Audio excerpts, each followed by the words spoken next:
La mission glorieuse du Saint-Esprit, Majesté, est un ministère prophétique fondé par le prophète Adama Bemba Bangoura à Boaké, au quartier Air France 2. En 2020, à l'occasion d'une fête de moisson, le prophète Adama Bangoura, architecte de formation, a présenté aux populations un plan du siège de la Majesté appelé le trône de la foi. Un plan montrant un édifice qui n'a jamais existé à Boaké en milieu chrétien. 2 ans après, nous décidons de constater l'effectivité de ce projet qui va donc faire la fierté du corps de Christ dans cette ville. Il était 9h30 ce dimanche 15 mai lorsque nous arrivions sur le site.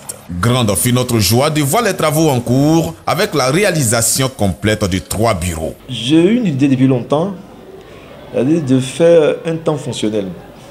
Beau, parce que ce qu'on a l'habitude de voir, et les pasteurs aiment faire des choses qui fait que souvent même les autorités n'arrivent pas à venir là-bas en fait. Donc je fais quelque chose de beau, quelque chose de fonction. Souvent le bâtiment évangélise aussi en fait. On peut construire un temple à peu de moyens, mais bien beau. Mais ce que je constate en fait, c'est un collègue, ils mettent assez d'argent dans la construction, et puis au finish on voit que c'est pas bien fait.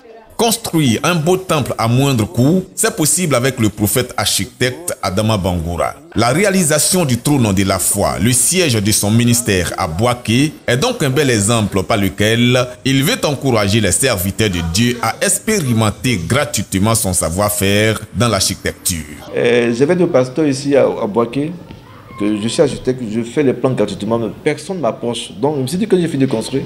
Comme on voit le temple sera construit et bien joli, je sais que beaucoup de personnes vont m'approcher maintenant pour qu'ils puissent faire les plans et suivre les concessions d'une manière gratuite. Maintenant le problème c'est d'avoir l'instruction de Dieu. Tu ne peux pas construire un temple si Dieu ne t'a pas donné une instruction.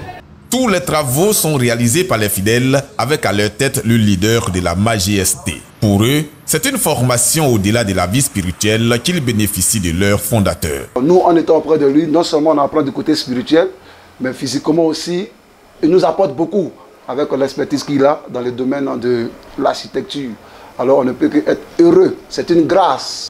Le trône de la foi se construit sur un site de 18,50 m sur 40,50 m avec un temple de 1423 places, une salle de conférence, une régie, une salle média, 2 salles pour l'école de dimanche, 5 bureaux avec un secrétariat, une piscine paysager avec cascade qui servira aussi de lieu de baptême et un jardin public à la disposition du quartier pour des recueils humains. Avec un petit nombre de fidèles, le prophète Adama Bangoura est confiant et compte terminer les travaux dans un bref délai avec non seulement l'aide de Dieu mais aussi de bonne volonté pour la gloire de Dieu.